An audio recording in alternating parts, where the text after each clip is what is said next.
Okay, so I am here with the beautifully talented Monique Paul, who is a fellow Canadian. Woohoo! She will be playing the role of Spinderella in the upcoming Lifetime biopic about Salt and Peppa. Monique, yay! Haven't seen you in like a year. I Um, know. just so the audience knows, we've been talking for a while. We talk with the other girls, but I wanted to get a one-on-one because Monique has a different experience, like all the ladies coming into this project. But first of all, I know I said where you're from, but Monique, tell us where you're from, specifically. Where you, Um, yeah, I live in Toronto. Mhm. I was born in Toronto. I lived in Ottawa for a bit, which is the capital of Canada. Mhm. That's bad. I had to think about that. Anyway, I live in Toronto again now. My favorite bit. You have grown up with being a dancer, okay? Yeah. And you started. What age did you start dancing? Ooh. I started young, but then I started competitively when I was like 10. Yeah. Yeah, taking it like serious at like 10. Okay. And then were you like at a competitive studio? And were you like tap, jazz, ballet? Like, Not that. I tried, but okay. never really was good for me. Yeah, I did everything. I wanted to be a like company dancer. Yeah. That's what I wanted to do. Like what Alvin Ailey, that was Hmm. what I wanted. So I trained technically seriously. I went to an art school too, so I was like dancing What majority of school? What school? Canterbury High School. It's in Ottawa. Yeah. Yeah, but yes, competitive studio. Yeah. So then after you graduated, you decided I'm going to go right full-fledged into working as a dancer, or what happened? I went to George Brown for their commercial dance program, Yeah. but 3 weeks in, I dropped out because I booked a couple roles in Vancouver because there was things filming there, The Magicians, and then Series of Unfortunate Events. Hmm. So those were my first two dance jobs. It was like right away. So I was like, well, I guess I don't need school. So I just started doing that right away. So you're best known, I think, correct me if I'm wrong, from being on the show The Next Step. Yeah, yeah, Yeah. I'd say. So how long were you on The Next Step? Yeah, so just the last season that aired, Yeah. season 7, that was the first season I was on. The next step. Yeah. Um, well, there's some things in the works, so hopefully, hopefully we can have more of that. But yeah, just season 7 so far. Okay. So, and then cut to you now are playing Spinderella in Yeah. this. It's really, I think, for a lot of people, a historic event. What was it like when you first found out you got this role? And what were your thoughts? Oh my gosh. I keep since we've been in lockdown and like I haven't been able to really audition or work at all Yeah. really for the past year. I've been replaying that moment in my head because I miss being on set so much. I miss Mhm. like that feeling of booking something. The whole process of booking it was so amazing actually. Like from the minute I walked into the audition, I wasn't even originally supposed to be auditioning for DJ Spinderella. I was auditioning for the DJ before, which is a smaller role. That was the role I was going out for.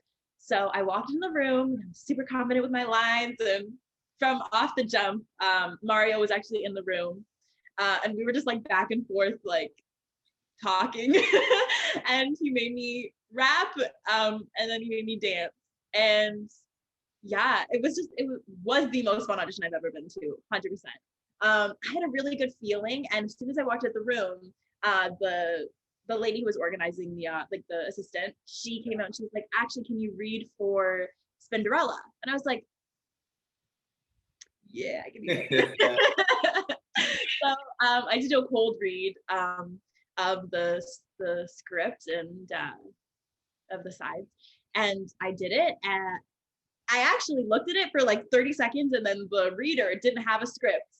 So I gave her mine, and I just had to go off of as best as I could remember. Oh, But yeah, it worked out. And later on, when I was talking to Bob, who is another one of the exec producers, yep. yeah, he told me, he was like, right after we knew that you like booked that. So I was like, It's oh, funny because I um, remember like because for the audience to know that you came in later, like the girls had been rehearsing for a few weeks Yeah. We were in LA, we rehearsed a bit, came to Toronto, and then they said, you know, you're gonna be getting a Spinderella.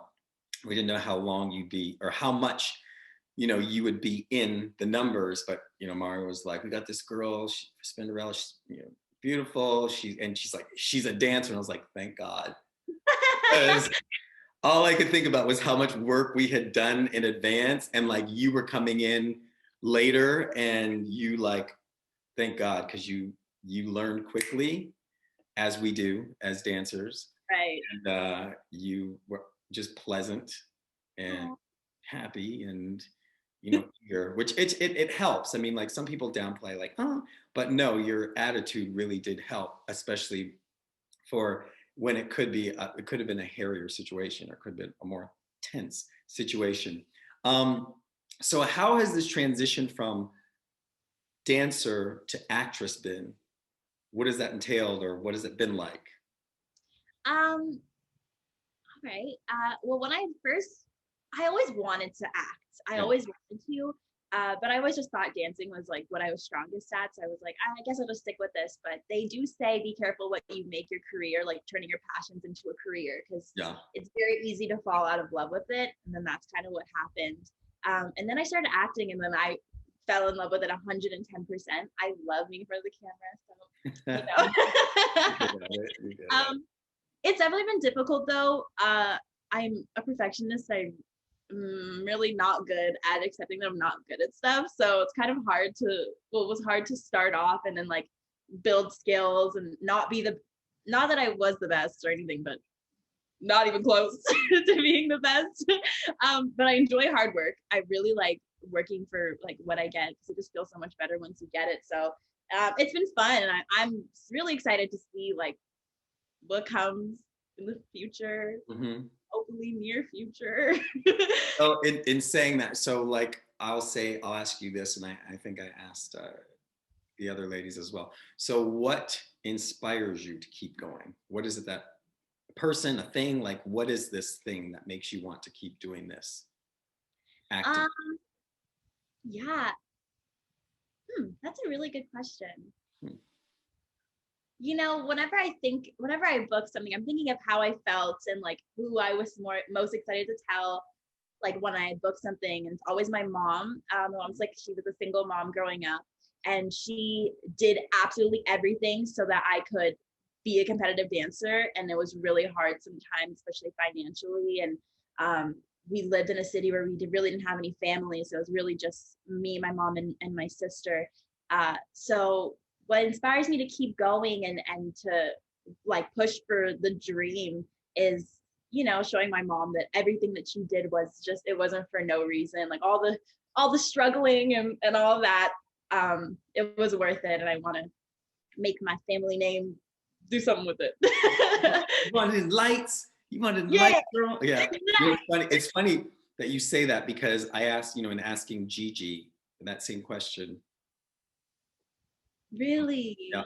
Yeah. I think Oh, it's a common thing, common thread with a lot of us who um, you've had support, and it's like you want to pay back, yeah. and you know you want that support to reap the benefits of your success, you know. So I think I that totally resonates with me, and it's I get, and also with Gigi. What was your biggest fear about doing this project? At first it was just because I mean, I did film The Next Step before, Mm-hmm. but compared to like a real big job, nothing. So I was, the first thing I was scared about was, what is it going to be like to have all of these lines and to be in an environment where I don't know anybody, because The Next Step, obviously I knew most people because it's me. And then the fear was that the girls, because I know they were American, and I was like, oh no. What? You're like scary American Yeah, girl. very American. So I was obviously nervous about what they would think about me. Yeah. Because they had no idea who I was, and you know, Mm-hmm. talked about that already. But yeah. Besides that, though, I really tried my best to not look at because I could probably think of 100 reasons why I could be scared of that job. And even on set, there was times when I was like, oh my gosh, what am I doing here? Like imposter syndrome, like times a million. But I just tried to like be relaxed and just take things as they came. And absolutely everything was a learning experience, whether it was like terrifying, good, bad, whatever it was. Yeah. Yeah. It's like growing. It's like you have to go through all those things in order to, it's strength building. Yeah. I felt like if I was It's easy. It doesn't like happen. a baby, a bird who like didn't fly yet. My mom like dropped me out the nest and I was like, oh, time to learn. Yeah. Yeah, no, it was good for you to start learning with those two women because Yeah. you learned a lot, I think. I learned a lot. You know. Yeah, I learned a lot. What's one of the better things you learned? Oh, I just had so many like flashbacks and so many memories.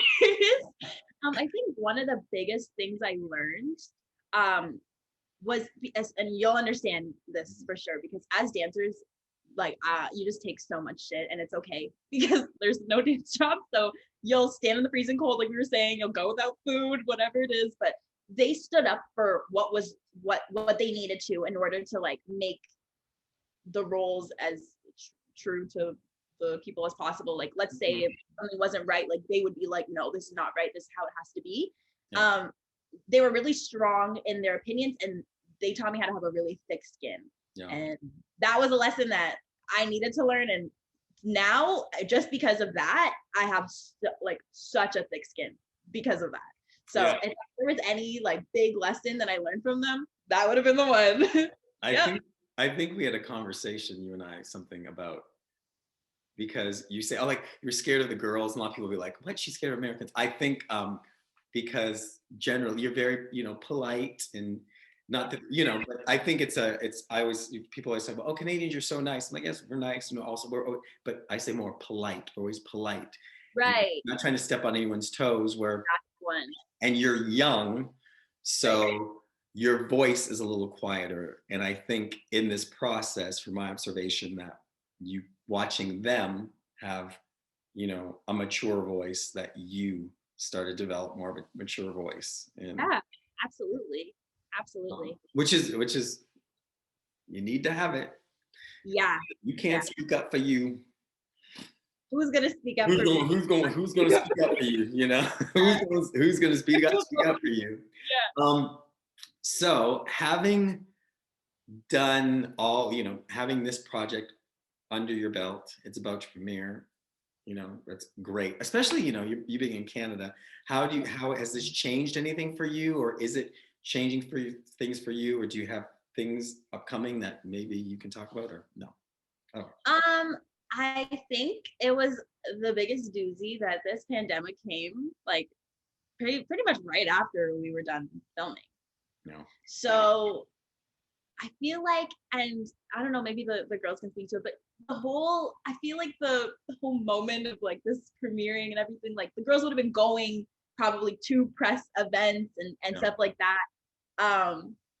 It wasn't like that this time. Things were a little bit different. Yeah. Obviously, everything's online and whatever, and like we're in lockdown right now again.